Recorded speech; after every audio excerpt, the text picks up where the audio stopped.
Good evening to you all. Namaskar. Ambassador, Consul General, dear friends. It's really a great pleasure to be with all of you today. If I'm looking a bit dazed, it's because I stepped off a plane just a little while ago. But it's a long trip. You all know that. For me, it's the first trip to Brazil. Though I must say it's not for lack of trying.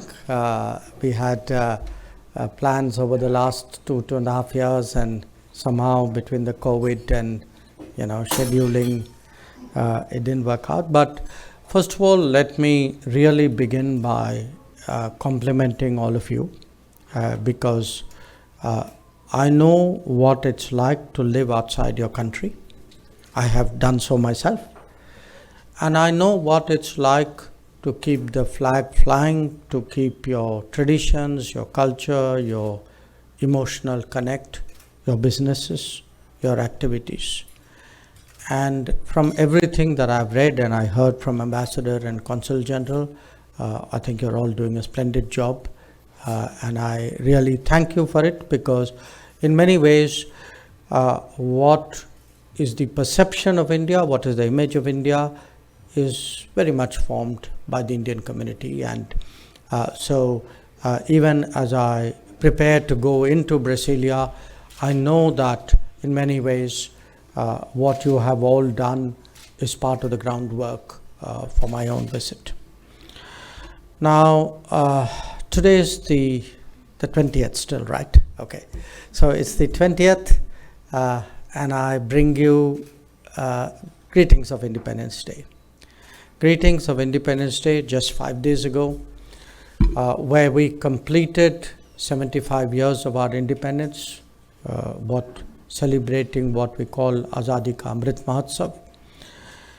And I bring you not only the greetings, but having participated, having been present at Red Fort when Prime Minister Narendra Modi addressed the nation, I also remind you of his key message on that occasion, because I think when we complete 75 years of independence, the mood in the country is very optimistic. It's a very forward-looking mood. So it's natural people would think, okay, what did we do in the last 75 years?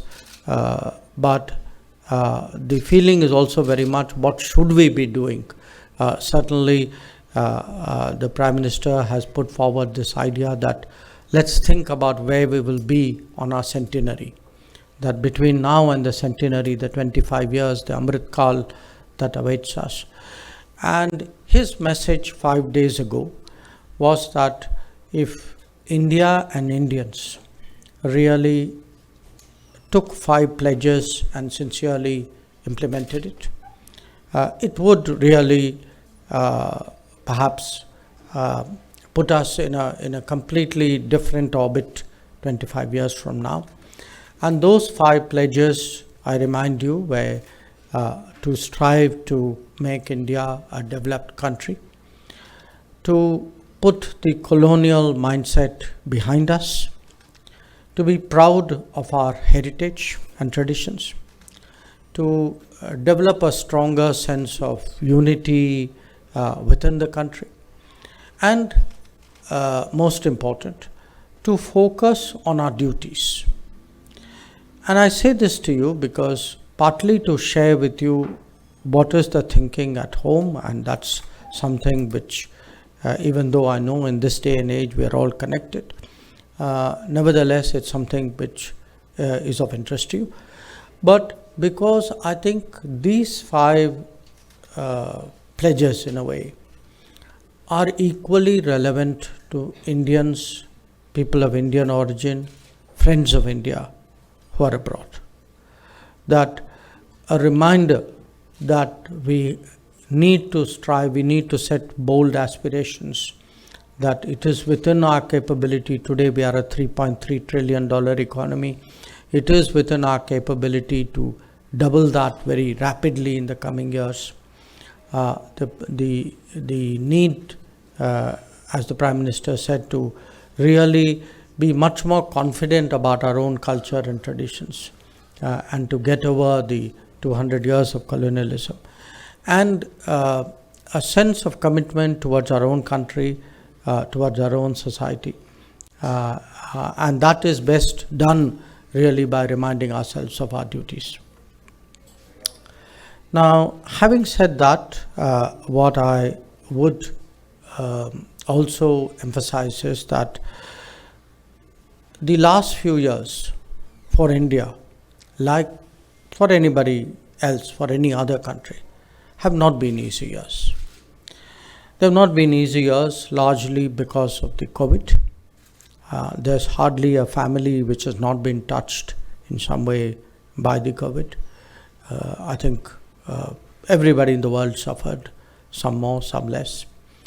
But it is really during periods of difficulty that leadership becomes evident, that the character of a society is tested, that the capability of a country is in evidence. And as someone who's went through that period in India, and I myself was part of a group of ministers who were charged with monitoring the COVID situation and sort of making recommendations to the Prime Minister. I would like to, in a sense, urge you to think about it, because how India responded to the COVID challenge in many ways tells you what has changed in India. So what has changed? I think the first achievement in a way, the fact that we've had more than 2 billion people vaccinated. 2 billion people vaccinated, it's not just the scale, it's the fact that we did it pretty much synchronized with the rest of the world. That it was done using a made in India vaccine and an invented in India vaccine. That it was done using a digital platform which organized that vaccination so that you could do it on the scale without the accompanying, pulls and pushes and people converging on the same spot. It was an extremely organized way of vaccination. And I emphasize this because even today, as I travel around the world, I still see other countries, many of them, struggling both with the scale and with the efficiency and with the actual challenge of getting. There are countries which have the vaccines but can't actually get the shots in the arm. There are people who've got the shots in the arm but don't have the certification and the organization to do that. Because COVID hasn't gone away, there's still the anxiety of, how do we continue to deal with it. But it wasn't only what we did at home.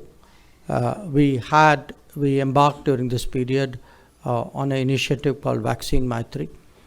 Brazil was one of the partners of that. So very early on, even in 2020, we sent hydroxychloroquine to Brazil. And then when the vaccine started to be produced, there were shipments of AstraZeneca which were sent here. And through all of this, we faced the challenge actually of a very large number of Indians who were stranded abroad. Indians who were students, Indians who were tourists, Indians who were seafarers, Indians who were professionals or workers who had lost their jobs, and Indians who have family members who wanted to go back at some point of time and see their near and dear ones. And I know there were some people in Brazil also who availed of the Vande Bharat facilities that we organized. But I mention all this to you, not just to emphasize the fact that, we went through these trials and tribulations and we believe we have come out of it stronger, but to underline to you whether it is actually the vaccination at home, what we did with partners abroad, the manner in which we looked after our citizens, that this is an India which is capable of big things, which in many ways probably exceeded its own expectation. I still recall the early days of the COVID, when it caught us so unprepared. We were wondering, where to get the masks and what to do with the ventilators and the PPEs. So from where we started and what we built up in those 2 years, it is actually a lesson to us what we are capable of.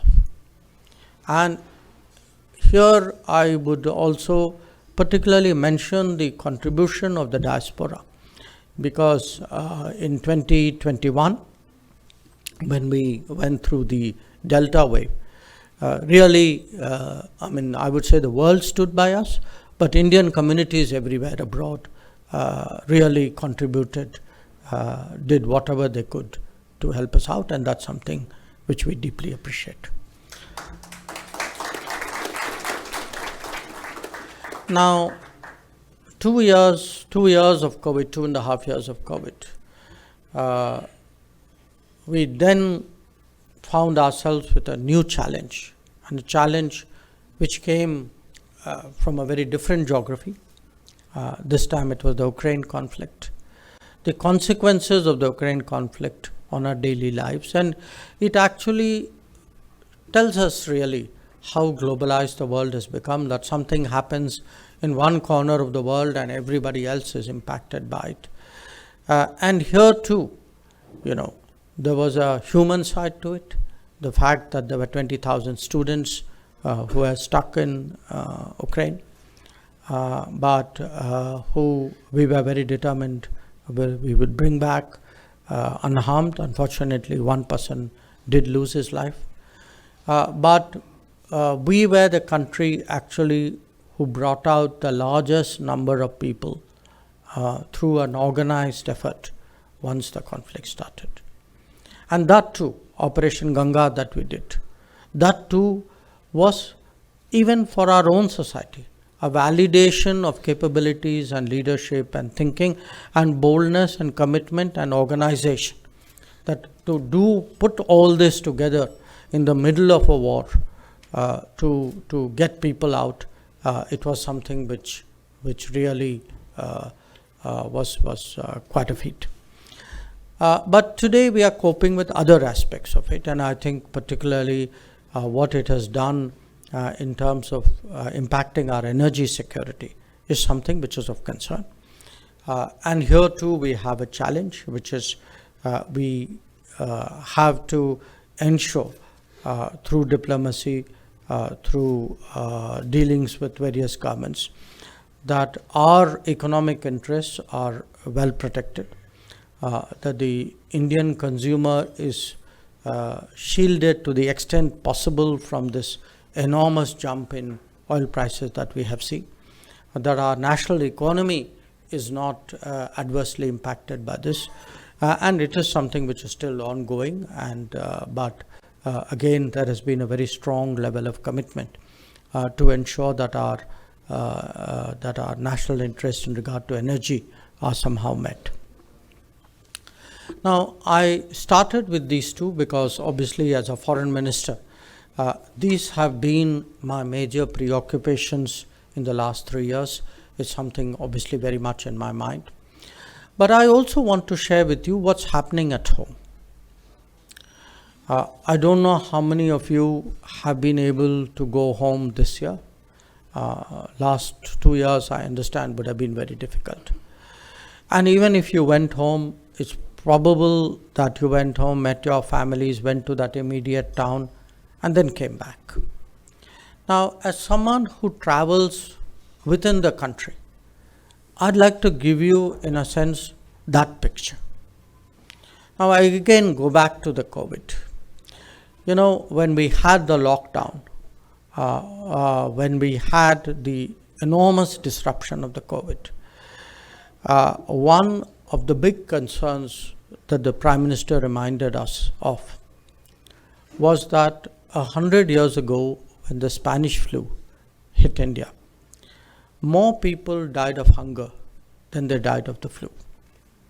And he was absolutely determined this would not happen on his watch. So what we did during these 2 years was really put the digital backbone which had been erected, measures which had been taken with some degree of foresight. For example, the idea that everybody should have a bank account, Jan Dhan Yojana. Now, because people had a bank account, because everybody had an Aadhaar number, because there were other ways of ensuring digitally that we were able to communicate with the citizens in an effective manner, we have actually, through this entire COVID period, right up to this point, under the Pradhan Mantri Garib Kalyan Anna Yojana, we continue to provide food to 800 million people. The scale of that has never been done in the world before. It's not something you read often in the newspaper. In our own country, once it moved, people took it as, it happened. They absorbed it, they internalized it. Because people had bank accounts, actually the government was putting money directly into 400 million accounts regularly, of which the vast majority were women. Now, this 800-400 story, the story which you don't read about in the papers, is really what has kept India going. That we did not have what we could have had, the accompanying economic distress from the COVID lockdown. So when people wonder sometimes, how did we come back to normalcy so quickly? Why is it that there is a bounce back? At the heart of it is that we actually, between health, between food, between direct cash payments, we were actually able to create a massive social security net based on this digital backbone, almost on the run. And that is one of the big transformations that has taken place in India today. It's not the only transformation. In fact, in parallel with that, there are a range of other activities which are taking place. Some of them you would have heard of, like replacing firewood with cooking gas. Some of them, if you're not directly a beneficiary, maybe you read about it.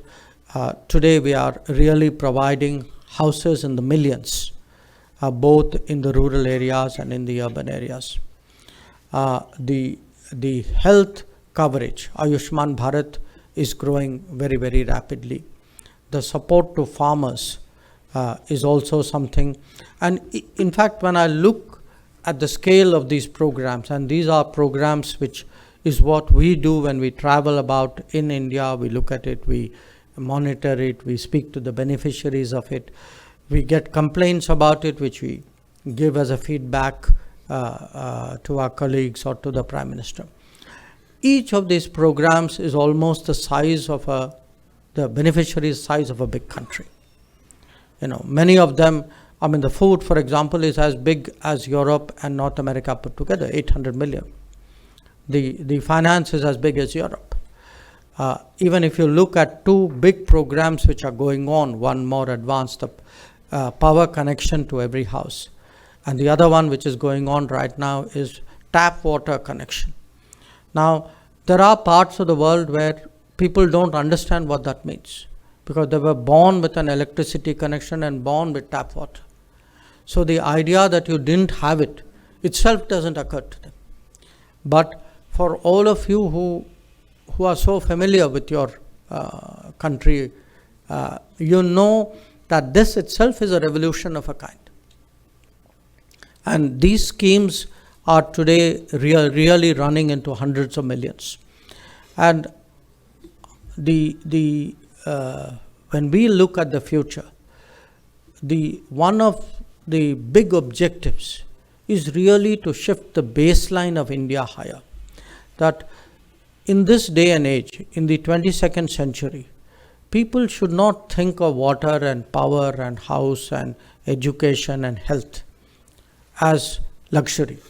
They should not have to wait till the end of their working life to say, okay, finally with my savings I bought a house. That is not really where we should be as we are approaching 100 years of independence. And it's those goals today which is really what is driving the transformation of India. Now, having spoken to you about India, let me say a few words about India and Brazil, because that is why I'm here. Politically, we have had good relations for a long time. They've become better. I had the privilege of welcoming President Bolsonaro when he had come to India. And I can say that after the visit, as the ambassador pointed out, there's really been a kind of a focus and a energy in the relationship, which perhaps there was not earlier. So, how do we look at the relationship? When I go to Brasilia, my message in a way is that for us, Brazil is a key partner. But Brazil is also a country from whom there are many learnings for India. There are experiences and best practices in Brazil from which we could benefit. And in a sense, when I say we are a partner, obviously being a partner means you do more business. That is today the basic index of how well a relationship is doing. But there are other aspects to it. It's also the cultural bonding. It is the civil society, the softer areas, education, science and technology. But our sense of that partnership is, where do we, India and Brazil, how can we actually support each other so that in our respective rise in the global order, we can be of help to each other. So that is really the mindset with which we are today looking at the relationship. Now, starting with trade, I think it's going up. It's been a good year. It's been a good 2 years actually. But clearly, the more you do, the more the vistas open up. So for me, today, when I look at Latin America as a whole, our trade account is a little bit below $50 billion. When I compare it to some other big regional hubs like ASEAN or the Gulf, leave alone Europe or North America, those are $100 billion plus accounts. So, this sounds a bit corporate, so you'll smile at it. But I think our target really should be, how do we double this? How do we make Latin America a $100 billion trade account? And the heart of that is Brazil, because it is the biggest economy. It is the one which for us is the strongest fit. And for Brazil itself, the immediate target is to reach a $15 billion level. But clearly, I think we need to think bigger, and that too is a message that I would be carrying. This related to that is investment. And again, there are many of you in the room who've been here for some time, who are doing great work. I see whether it is power, whether it's agriculture, whether it's pharma, whether it's IT. From our side, our areas of strength are here. I actually looked at my briefing books and looked at the list of companies who have a footprint in this country, and it's a very good list. But it is still a list where, the footprint is there, but the footprint isn't big enough, it isn't deep enough, and we understand it will take time to grow. So I do want to tell the Indian businesses in the room that we are committed really to supporting you. We know that business grows only by having its problems addressed. We have been quite energetic in that regard. In fact, I do expect issues of market access and any other impediments to business to be raised. If there is any concern you have, I would like to hear it also at the end of this meeting. The third, of course, is energy. Energy in this country, both in terms of fossil fuel, and we've had OVL and BPRL here for some time. BPRL is scaling up its commitment. But there is the whole ethanol story. We are the third largest ethanol producer. I think there's a natural synergy with Brazil in making actually ethanol much more global. If the number 2, number 3 producers really get together and propagate the virtues of ethanol and really make it a much more universal commodity, I think there's a convergence there.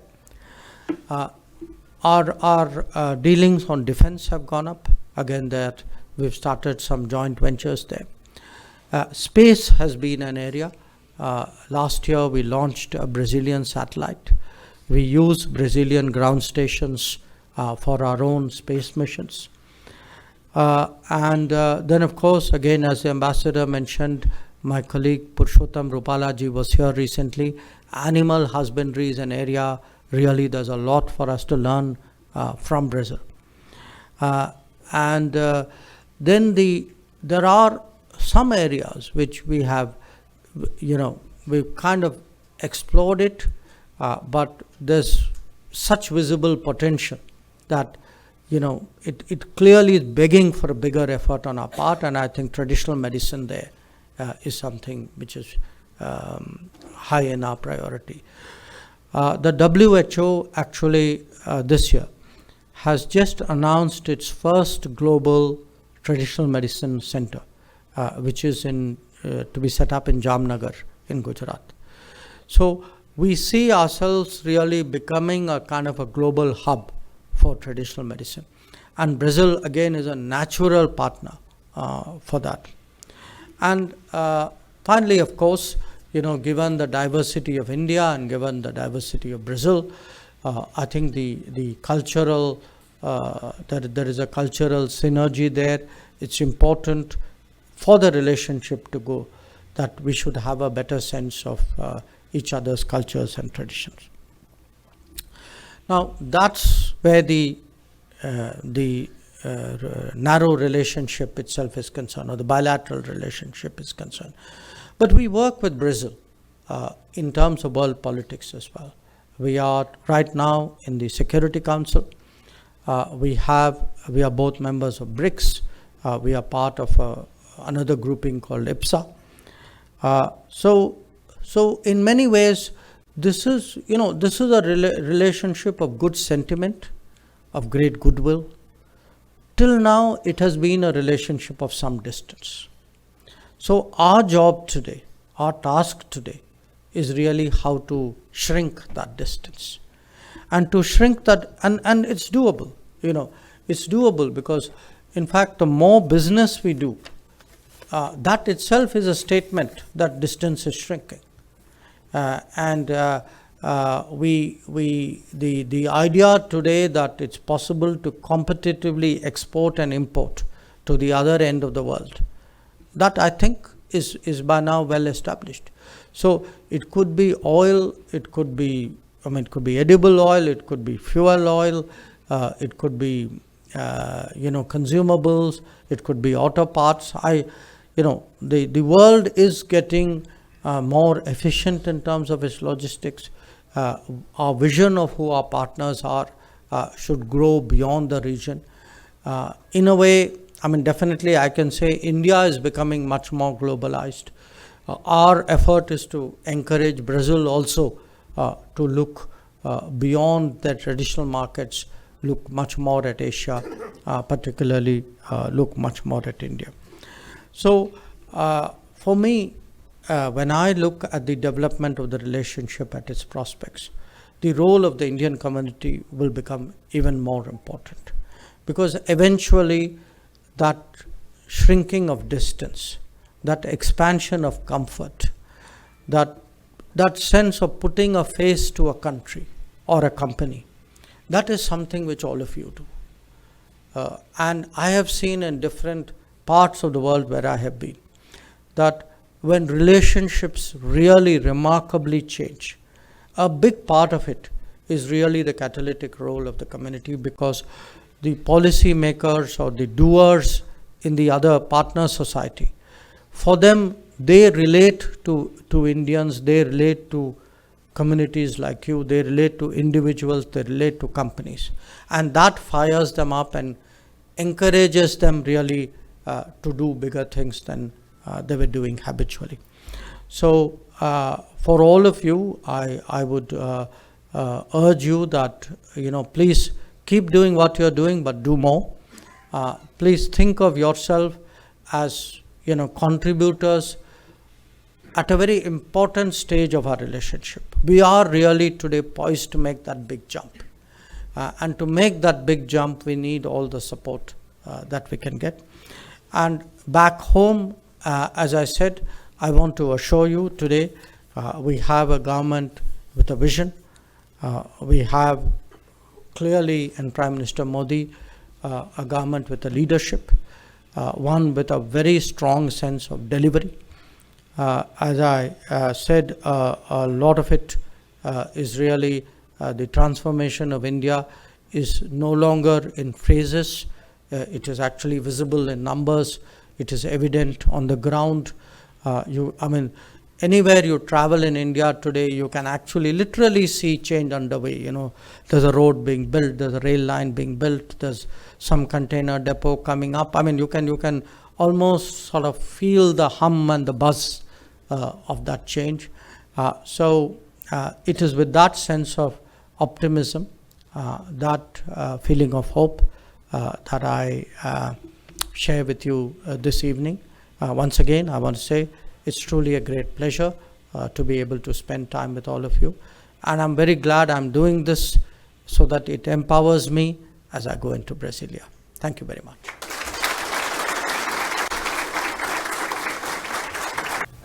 Thanks a lot.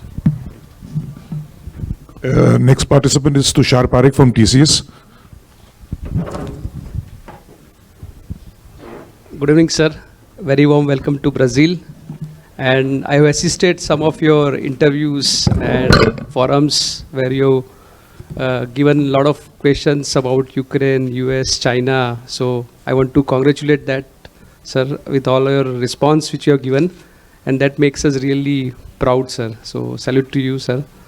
I am Tushar Parikh. I represent TCS, Tata Consultancy Services. We have around 5,000 people. We are completing 20 years. In Latin America, we have around 24,000 people. So we have business in 9 countries in Latin America.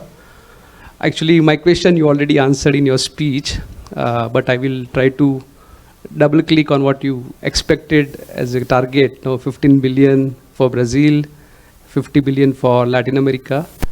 Sir, how India, when I say India as a corporate and also as per your vision from ministry, see Brazil as a country? You explain all the things in your speech, but maybe double clicking on that answer about 15 billion, 50 billion, how we can do more or shrinking this gap more as per your vision on day-to-day basis, sir. That is one question, and I have another question, but I will hold for that. Well, look, I'll give you a very interesting happening in the last year. We were big importers of sunflower oil from Ukraine, and obviously that has got disrupted. Now, we have seen in this year, this calendar year, a big jump in soya oil imports from Latin America. Now, 5 years ago, people would not have thought of sourcing edible oil from a destination this time. Even Ukraine was seen as far. For them, it would have been Malaysia, Indonesia, palm oil. That's like the natural place to go to, maybe a little bit further. So, the same thing is actually happening even in terms of crude. we are buying food from, we were buying in the past from Venezuela. We now started to buy from Guyana, Brazil, Argentina, Colombia. So I think as our own logistic capabilities are improving, as our understanding of the markets is improving, as our companies get more comfortable going out, our sense of the global economy has become stronger. I don't, I myself actually, I know this place theoretically. Okay. I read a lot of analysis. I get visitors. This is the first. I mean, it's only my second time I've been to Latin America. I came here once 25 years ago, not here, but in Chile. But what I read, in many ways, there is a middle class demand. It's a very good fit for Indian companies. So, if you look at the two-wheeler market, you look at the auto, small car markets, you look, actually, there are, I mean, look at your own business. So, my sense is we haven't made that push. When we start to make that push, I'm confident we will be surprised, because I'm seeing that in some other geographies, that they were new to us, we went in with a little bit of hesitation. Everybody wants to go where everybody's been before. It's good. But if all of you can actually increase the pull factor from India, if you go back to your companies and keep telling them there are things to do here, there are prospects here. I assure you, from our side, we actually believe this market, the Latin American market, does require a greater focus. We are very determined to crack it. We have set much higher targets even in trade.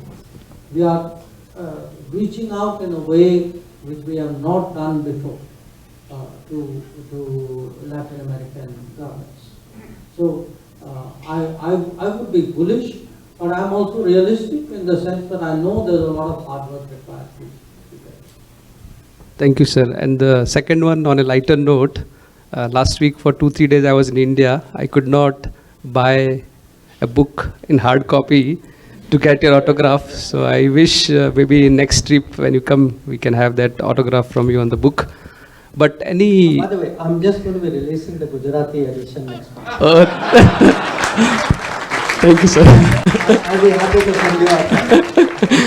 Thank you, sir. And for that, based on that book, sir, any key message you want to pass to all of us from that book? Look, I wrote that book. Actually, I wrote the book when I was with Tata Sons. But I was ready to publish it, and then, one fine day, to my own surprise, I became a minister. So I then had to say, okay, do I really put out my thoughts in that way? So I had to rework that book a bit, which took another year. But my intent of writing that book was to try to get people not in foreign policy business.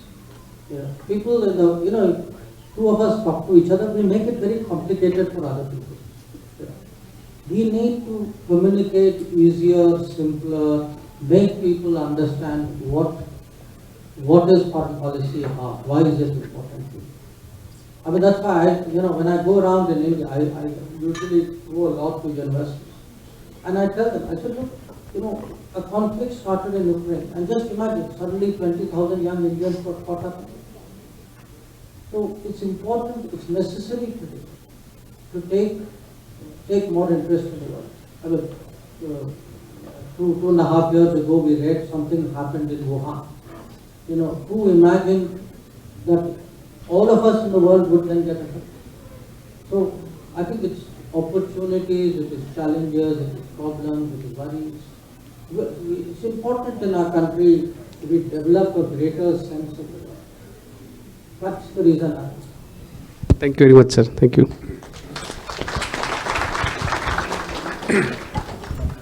Jenny Nair.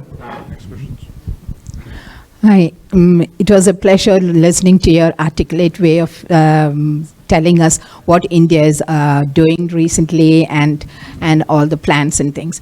Now, this may be something which is very much for the embassy or the consulate, but since I do not work with the trade, I run a non-profit organization for travel for people with disabilities. So I want to ask you something which is very dear to people who live here, the Indians who are here. Is there any movement in getting a dual nationality set up for Indians, or that is not at all? Because I read once a few years back that somebody had put up in the parliament that it should be taken into account. And another question I wanted to ask is, I read in the MEA, the Ministry of External Affairs, that there is a fund called Indian Community Welfare Fund.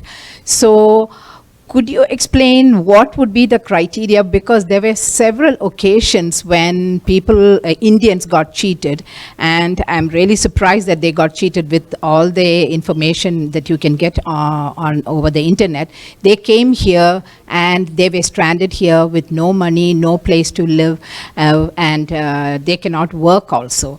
So they were going to be sent back and they would lose their passport, and they were around 20, 30 years of age.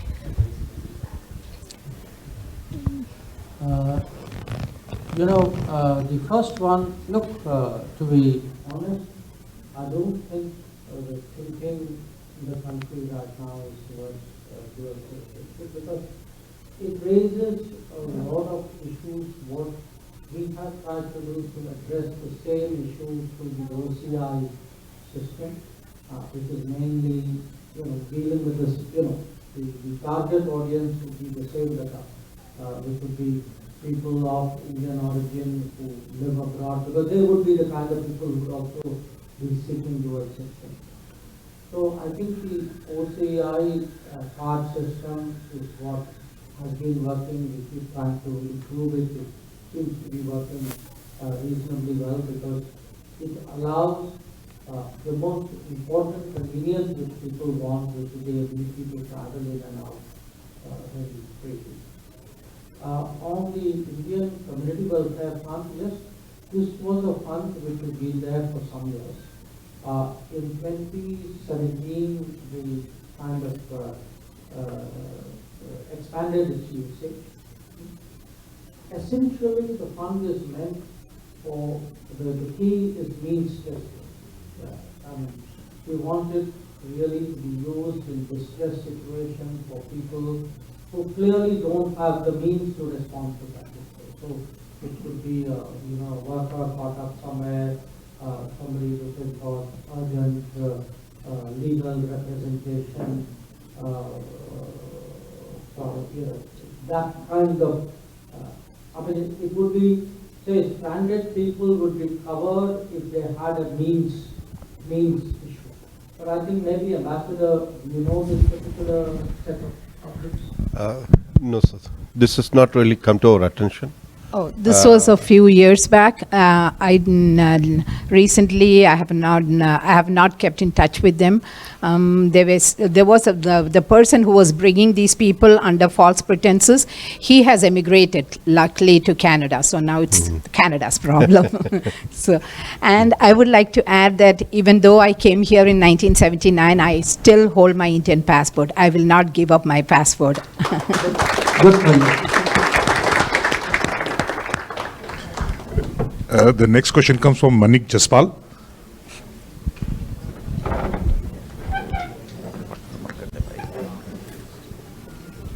Thank you. Good evening, sir. Savio. Good evening, everyone. And I would like to welcome you all on behalf of us, our Indian community, beautiful community over here. Tonight, we really have a privilege of saying that we stand on giants' shoulders. And so my question to you, based on your experience as our ambassador in China and having specific insight to their behavior, is with China literally growing its boundaries, its borders in South China Sea, with its debt trap policy, how are we, Indo-China, how are our relationships with them for the next foreseeable future? Well, they are our neighbor, and everybody wants to get along with their neighbor. I mean, in personal life and in country-wise as well. But everybody wants to get along with their neighbor on reasonable terms. You know, I mean, I must respect you, you must respect me. So, from our point of view, we've been fairly clear that, you know, if we have to build a relationship, then there has to be mutual respect. Each one will have their interests, so, you know, we must cater for it, and we need to be sensitive to what the concerns are of the other party. So any relationship, and, you know, it's not just between countries, it's even between people. For a relationship to be built, relationships are a two-way street. You know, lasting relationship cannot be a one-way street. So we need that mutual respect, we need that mutual sensitivity, we need that mutual interest, and that is the basis for building it. Right now, I think it's no secret we are going through a very difficult phase, and mainly because we have agreements with China going back to the 1990s, which prohibits bringing, you know, massing troops in the border areas. They have disregarded that. You know what happened in Galwan 2 years ago. So you know, that problem has not been resolved, and that is clearly casting a shadow. Thank you, sir.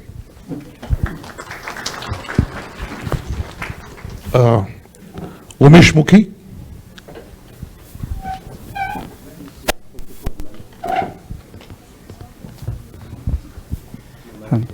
Thank you, Your Excellency, for wonderful insights. I'm Dr. Umesh Mukhi at Foundation Getulio Vargas as a professor of management. And I have an honor to say that we have been conducting intense India-Brazil related academic programs for Brazilian students. And actually, in partnership with Embassy, we have launched India-Brazil magazine. It's actually first of its kind which has been launched in Brazil with an academic institution. Nevertheless, without losing the time, my question is very straightforward. In contrast with pre-2014 and post-2014, since the change in government, how has the foreign policy evolved towards the Latin American and Brazil in specific? So I want to have key highlights, specifically when we contrast before 2014 and after 2014, since Prime Minister Modi assumed power. Thank you very much. You know, in terms of specifically with Latin America, I would say the pre and post 14, India probably is much more global in its conceptualization of its interests. So there would be much more interest in Latin America from our point of view than there used to be before. But many of the changes are not necessarily changes that result from government. You know, they are changes in policies which then have an impact. I mean, I'll give you an example. Ethanol. It was not that we thought, you know, we said, oh, let's reach out to Brazil and therefore have an ethanol policy. We had an ethanol policy because we felt that was necessary for energy security needs. But because we had a greater focus on ethanol, that drew us closer to Brazil. That was the consequence of that. Similarly, today, for example, we are looking much more at EVs, electric vehicles, and electric vehicles require lithium. So there is again a certain interest out there. But there would be the general sort of connotation as well. As a whole, foreign trade. You know, I think the Modi government has been pushing foreign trade much more aggressively than its predecessors, and that clearly results in a much stronger reach out abroad, including so the net impact is much stronger. How, you know, what the thought process was, some of it was specific to Latin America, some of it was general, but ended up in Latin America. Thank you very much.